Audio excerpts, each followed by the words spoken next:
Okay. Hello, everyone. Can you hear me? Yes? Okay.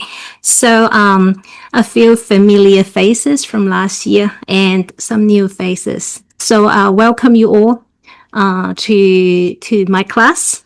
So I will continue with what I have left over from last time. So I'll finish it off a bit about the itigarbha Bodhisattvas vow. Okay.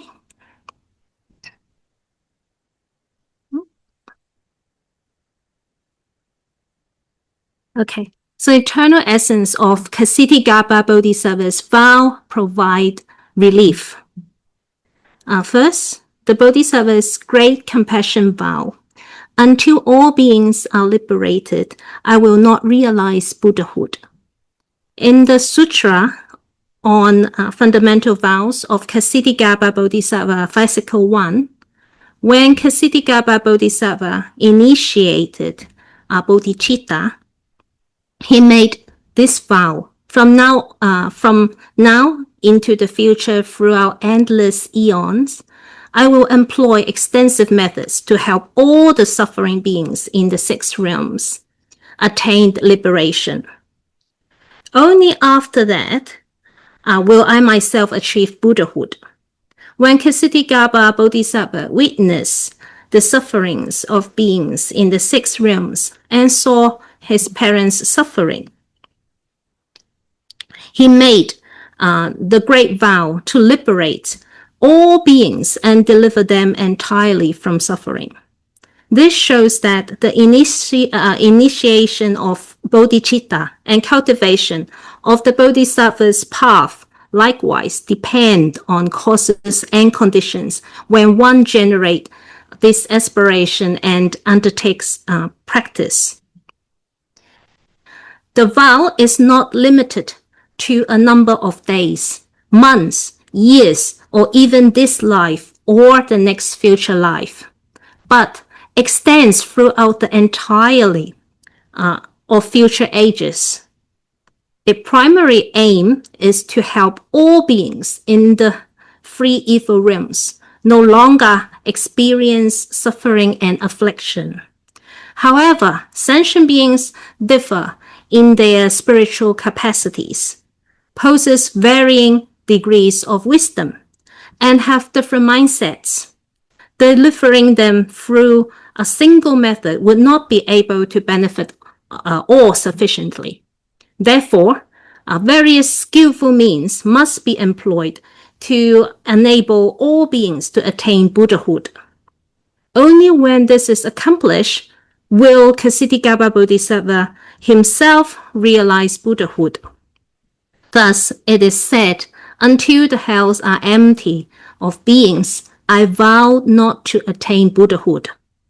Since sentient beings are countless, and it is nearly impossible for all beings in the hells to be completely liberated, this means the Bodhisattva will not attain Buddhahood.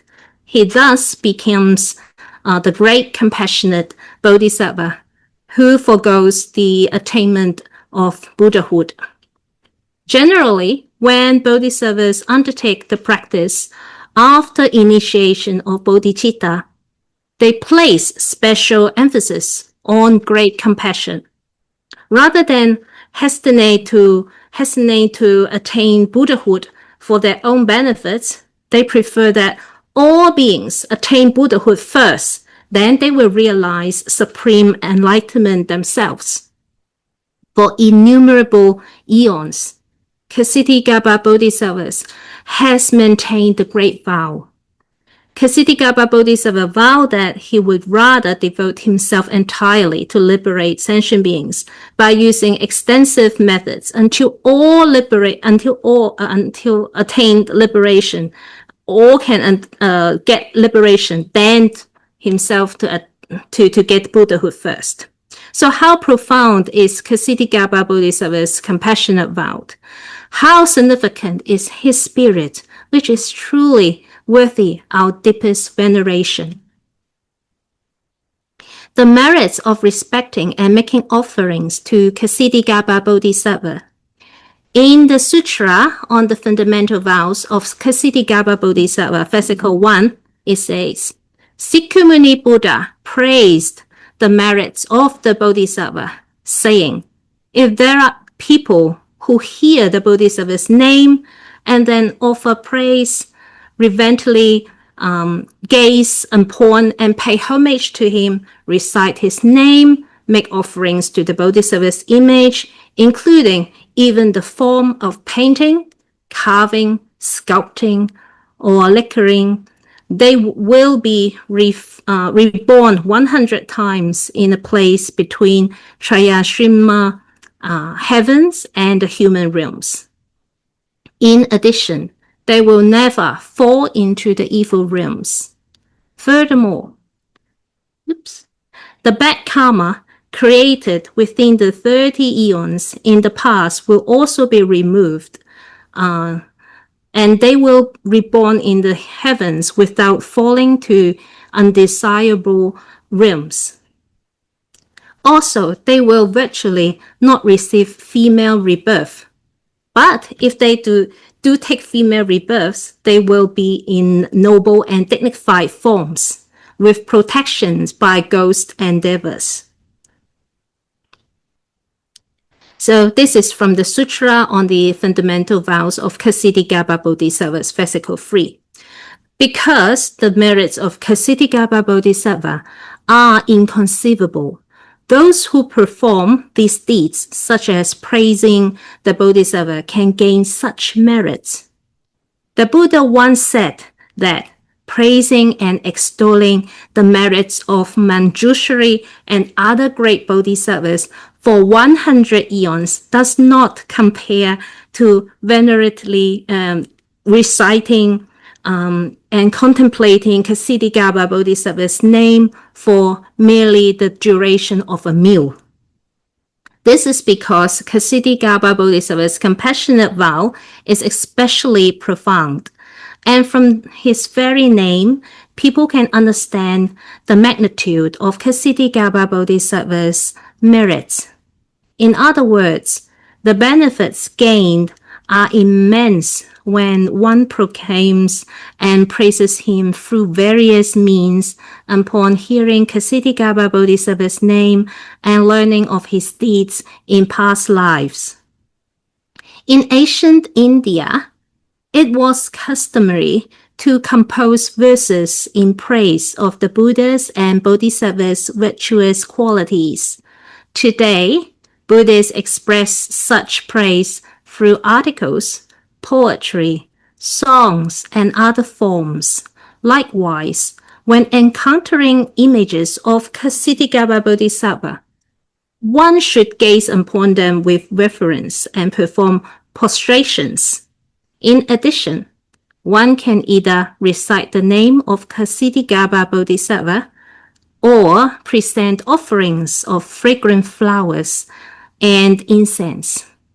They may also create the Bodhisattva's image, which may be made through painting or carved from wood or stone, cast in bronze, iron, gold, or silver, or molded from clay, regardless of the medium employed, so as long as it represents the Bodhisattva's form and one pays homage with sincere reverence, the merits accumulated is immense, which leads to securing the auspicious results of rebirth in the human and heavenly realms for 100 lifetimes. So the Sutra on the Fundamental Vows of Ksitigarbha Bodhisattva extensively describes the merit gain from reverently making offerings to the Bodhisattva, reciting the Bodhisattva's name, creating images of the Bodhisattva, and performing prostrations. These include the merits of eliminating severe karmic results accumulated over 30 kalpas, the merits of attaining rebirths in the celestial realms after this life ends, the merits of not receiving a female body in future births. Note there is nothing inherently inferior about being female, and the difference is merely physiological. Although gender equality is mentioned in the Mahayana Buddhist context in terms of possibility of achieving sagehood, from a physical argument, the female body generally is not as strong as a male body. Those who recite Ksitigarbha Bodhisattva's name can avoid the female form. However, those who appreciate the female form and wish to be reborn as a female will be reborn with dignified and noble bearing, possessing virtuous and compassionate qualities, becoming a very good female role model.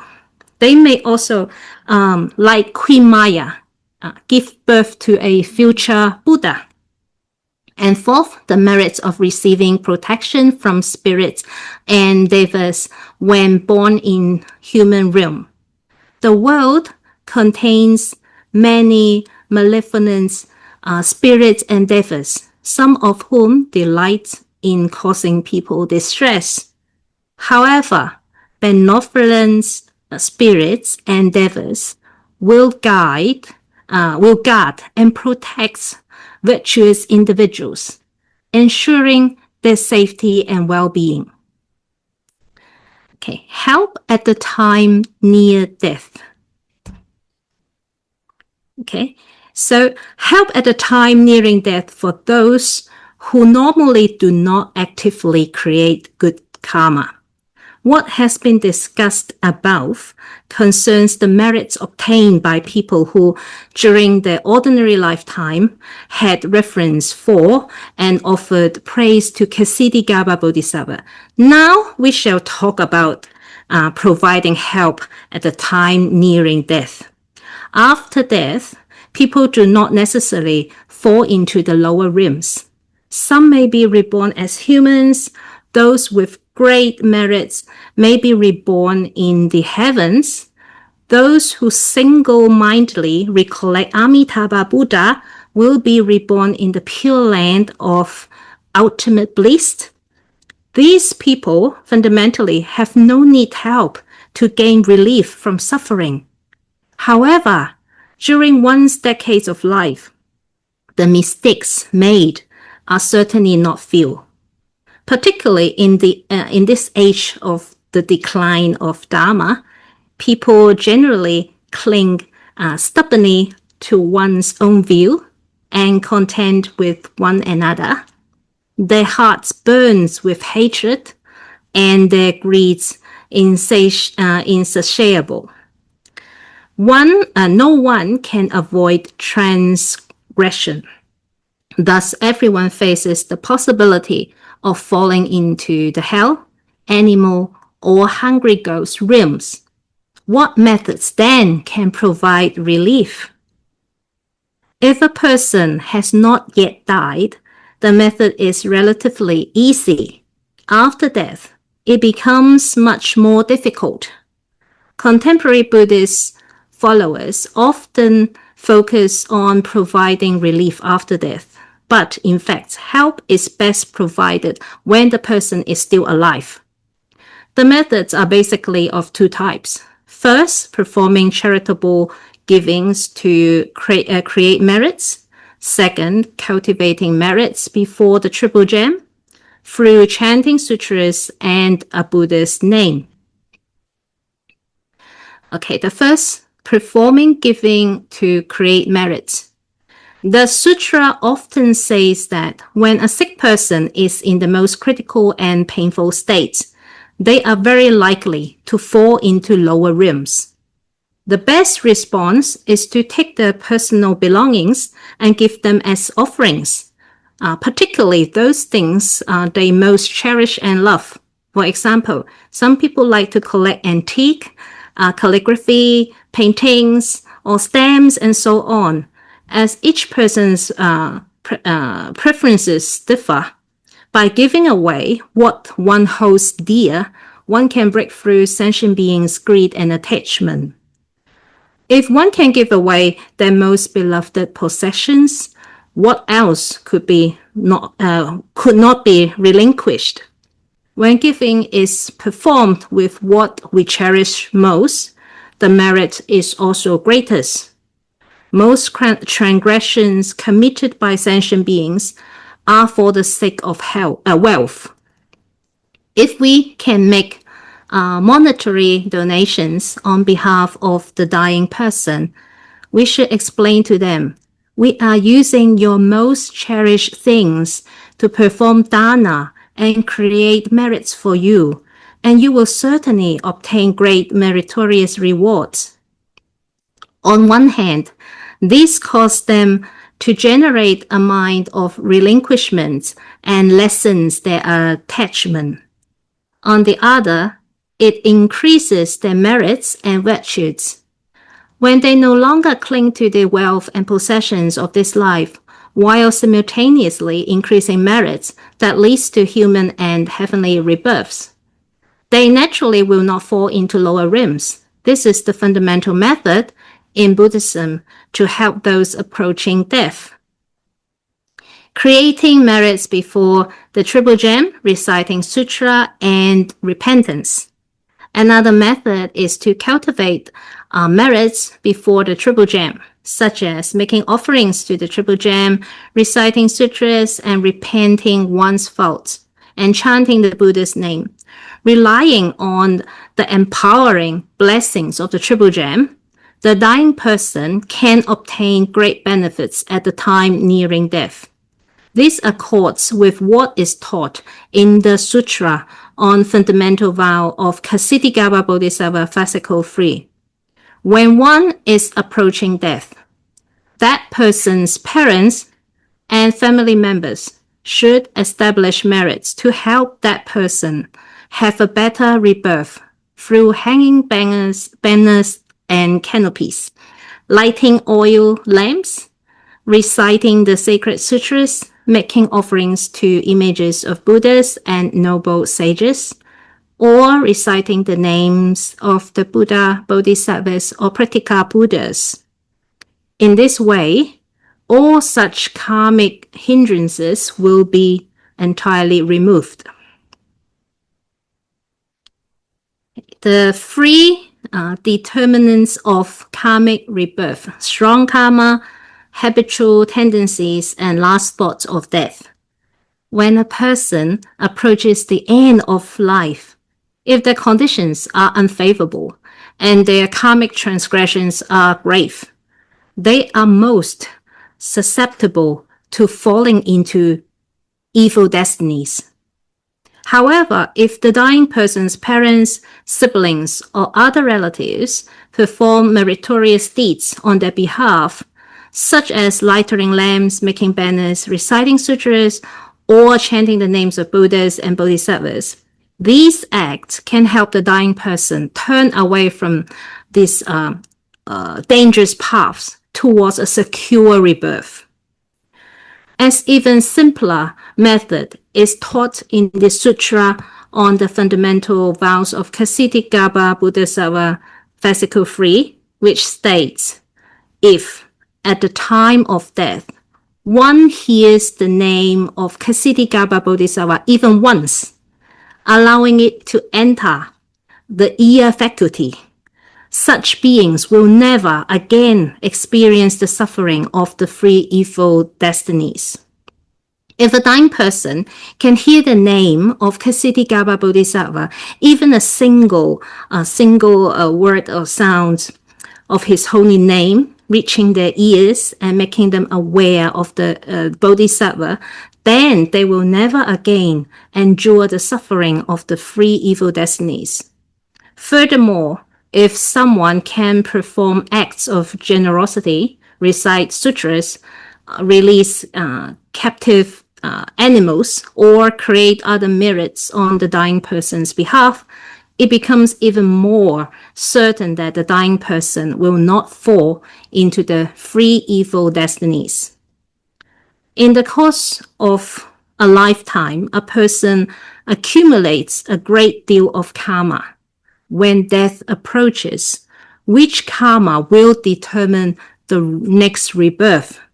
there are 3 different categories. Dominated by strong karma. Consider, for example, a person who has committed one of the 5 grave offenses. The most serious of the karmic deeds of these karmic deeds are very bad. And at the moment of death, such a person is going to plunge directly into the hell realms. By contrast, one who has cultivated the highest level of meditation, endowed with profound and unweaving concentration, will be reborn in the heaven realms immediately after death. Though we may accumulate many kinds of karma, the trajectory of the next rebirth is set by whichever karma is the most powerful. Therefore, it is said in Buddhism, like creditors demanding repayment, the strongest collects first. So the second one, dominated by habitual tendencies. The second priority is one's habitual tendencies. Some people have not committed any grave misdeeds, nor have they performed any great wholesome deeds. In such cases, their next rebirth will be dominated by the karma accumulated through habitual actions. When someone has not created any strong karma, but in daily life repeatedly perform certain actions until they become habitual, whichever habit is most predominant will determine where they are reborn. The third, dominated by the last thoughts. The third factor determining one's next rebirth is the final thought at the moment of death. Whatever the mind is focused on at that moment will determine the direction of the next rebirth. If someone has committed grave karma, naturally the situation cannot be reversed.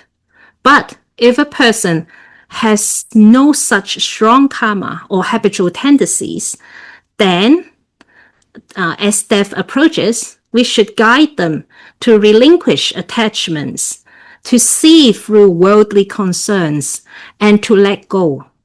In addition, we should also use their material possessions to perform acts of generosity and create merits on their behalf. Although their life is fading, as long as they are aware that merits has been created for them, their mind is free from clinging, and their mental state is clear and at ease, the karma force of these final thoughts will determine their rebirth. Another method is to remain at their side and chant the Buddha's name, guiding them so that they hear the recitation and silently join in within their hearts.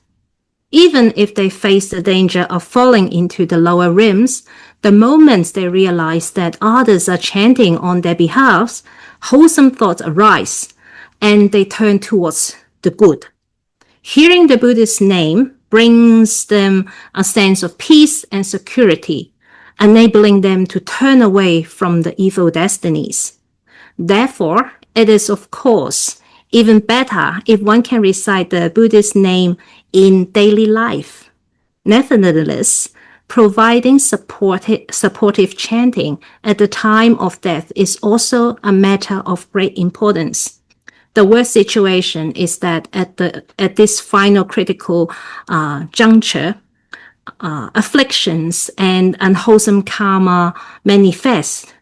Once an unwholesome thought arises, a lifetime of cultivation that has not yet matured into stable habitual tendencies can be rendered entirely in vain. This is why, when someone is dying, the loud crying and wailing of family and friends can cause the dying person's mind to become agitated and distressed, leading them to fall into the lower realms. This is a case where love for the dying ultimately causes them harm. Therefore, at the time of death, what matters most is helping the dying person's mind become calm, wholesome, and joyful. Those who are particularly miserly are liable to fall into the realms of hungry ghosts. If their family can perform acts of generosity on their behalf and help the dying person give rise to a mind of relinquishment, they can be safe from falling into the ghost realm. For those who have committed gravely evil deeds, it is very difficult to alter their destiny. The same is true for those who have created very powerful wholesome karma leading to heavenly rebirth, such as attaining the meditative state of non-perception. Such a person is destined for the heaven of non-perception, and trying to prevent them from taking rebirth there is virtually impossible.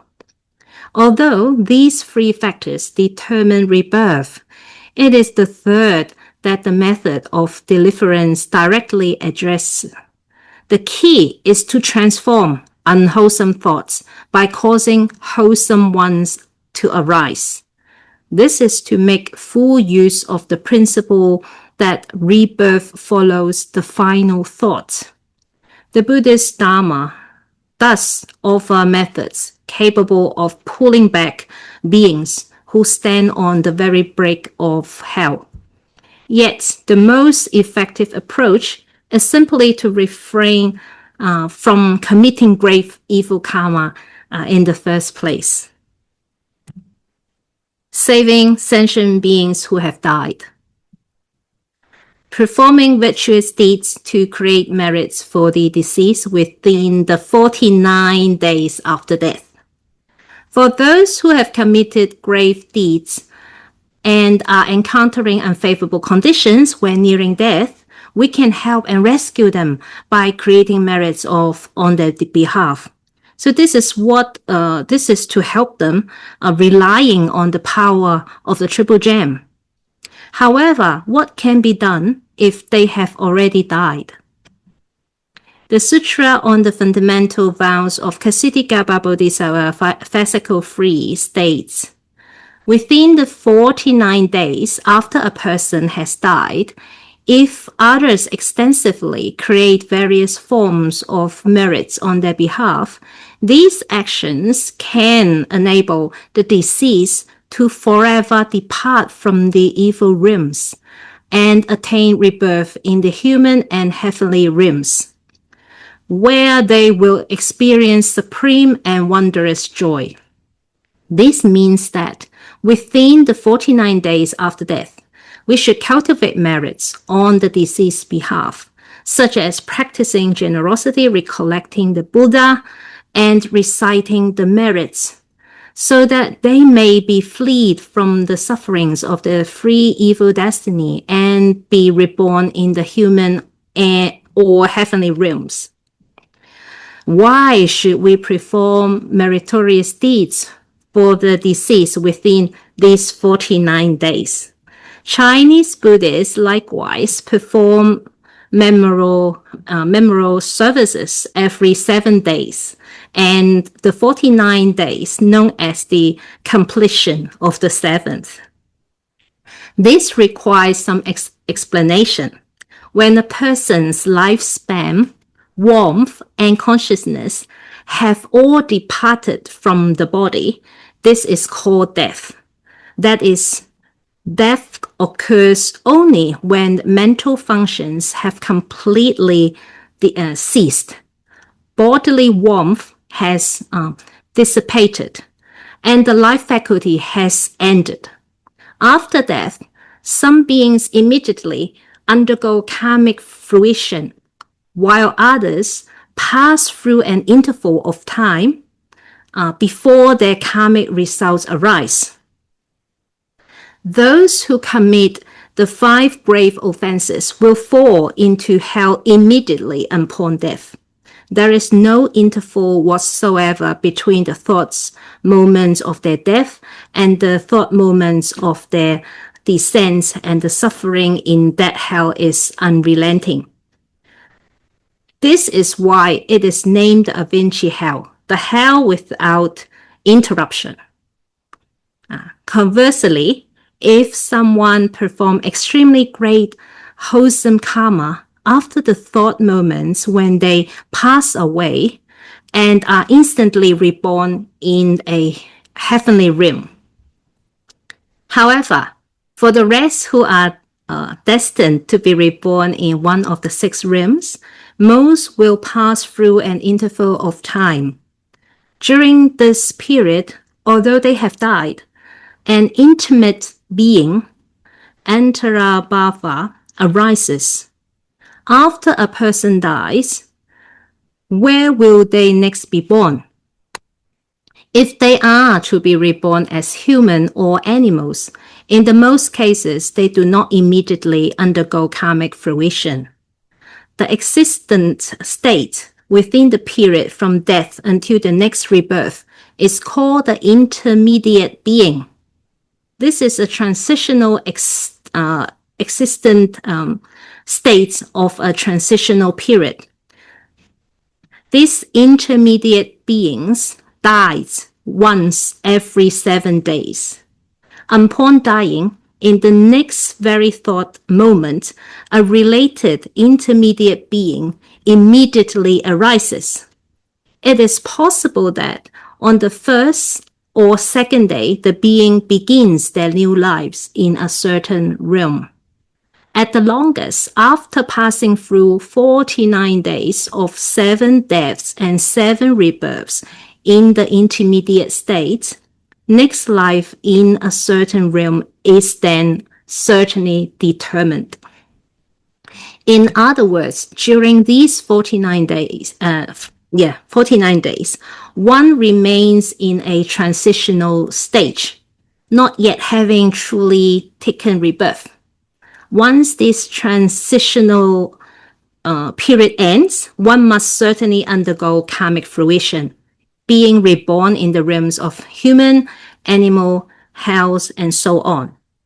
While the karmic fruition of next life has not yet manifested, that is, during the transitional period, one should extensively cultivate various wholesome deeds on the deceased's behalf. For instance, if someone is destined to fall into the animal realm during the intermediate being periods, before they have undergone the animal fruition, merits and blessings can still be cultivated for them, and avoidance of evil realms remain possible. Cultivating merits from Buddha's service during the 49 days is not restricted to the 7th or the 14th days after death. Rather, merits can be generated on any day within the 49. This situation is comparable to taking a bus in Taiwan, for instance, from Taipei bound for its final destination to Kaohsiung. Should a person need to reach this passenger, the passenger might disembark at any intermediate station, such as Taichung at the middle or Tainan, thereby changing their ultimate destination from Kaohsiung. Similarly, when we cultivate merits, practice generosity, recite sutras, and perform Buddhist services for the deceased, within 49 days period, we enable them to run away from the evil realms, much like helping the passenger alight midway. However, once the 49 days have passed and the deceased has undergone karmic fruition, according to their own karmas, the birth of the next life is determined. This is akin to the train having already reached its final destination. At that point, it's simply too late. Creating merits on behalf of the deceased. During the Buddhist time, the primary practice on behalf of the sick and the deceased was to cultivate merits through giving, which is dana, whether by giving, making offerings to the triple gem, or by helping the poor and the destitute, and to dedicate these merits to sick or deceased.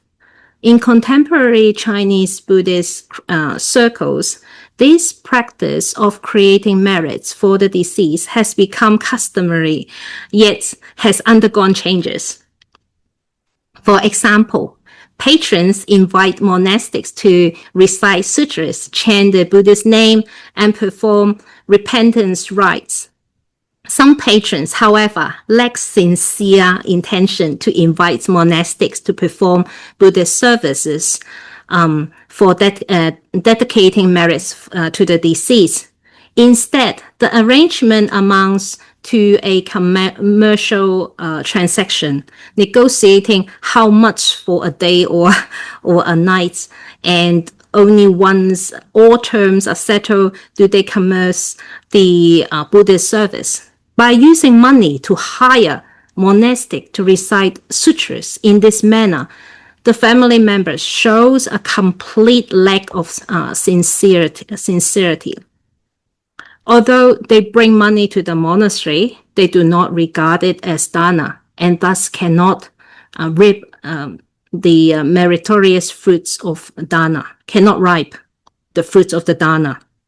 In this way, to invite monastics to recite sutra and chant Buddha's name does not amount to perform dana and other.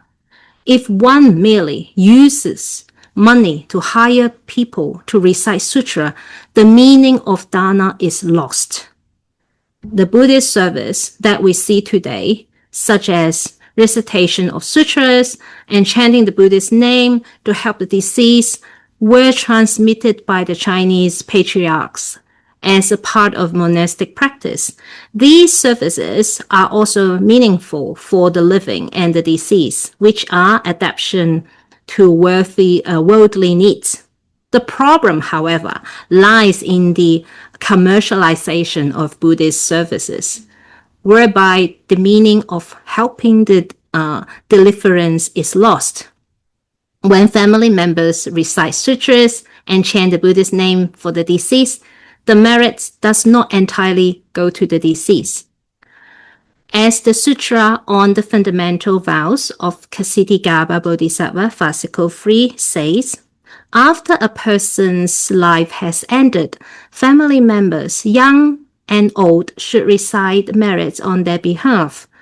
Of all the merits from acts performed, the deceased obtains but only part in 7. The remaining 6 parts of the merits benefits the living who performed them.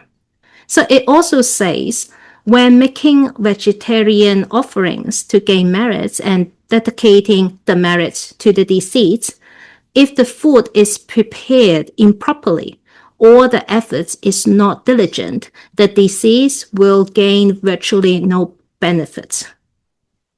According to the sutra, when the monastic and family members recite sutras and perform Buddhist services on behalf of the deceased, the merit generated benefits the living far more than the dead. The living receives 6 parts out of 7, while the deceased receive only 1 part. If after a person's life has ended, one performs dana, cultivate merits, recite sutras, chant the Buddha's name, and so forth on their behalves, of all such merits, the one who performed these acts gains 6 parts, and the deceased only gain 1 part. Hence that the sutra says both the living and the deceased obtain benefits. If monastics perform Buddhist services for others with utmost sincerity and earnestness, they themselves also gained merits. However, for monastics, Nowadays, when reciting sutras and performing Buddhist services for others, they seemingly do not regard this as a monastic practice. If when performing Buddhist services, one cannot do so with utmost sincerity and reverence, single-mindedly taking this as a skillful means of cultivation, then the deceased and the monastics gains virtually no benefits whatsoever. It becomes merely a job performed for money.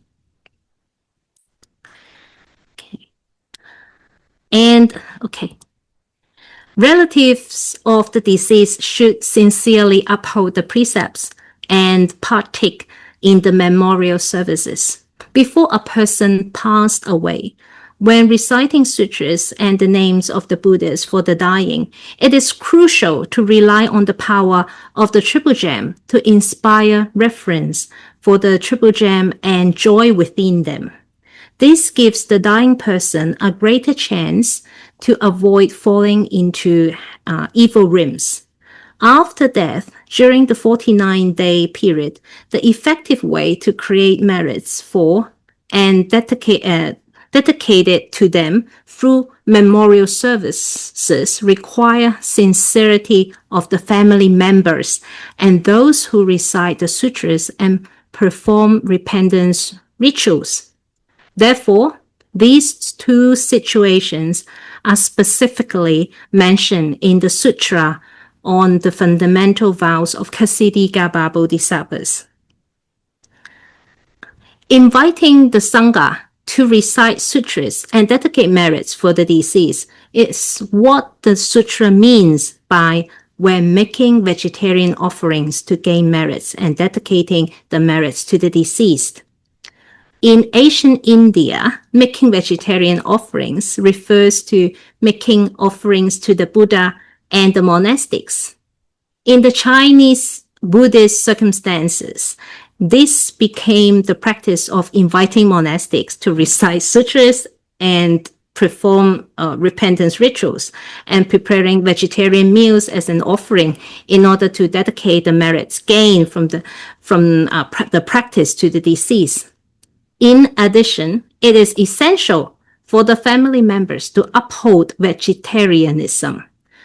If the sponsoring patron takes lives or eat meats, or if the monastics are not earnest in performing the memorial services, the deceased will not obtain any benefits. Therefore, the most important thing is that the family members themselves must have pure and sincere intentions, participate in vegetarian observance, and have faith in the Triple Gem. Only then, with such practices, it can help the dead to get the most benefits. The time is about right, and I think we should make a finished here.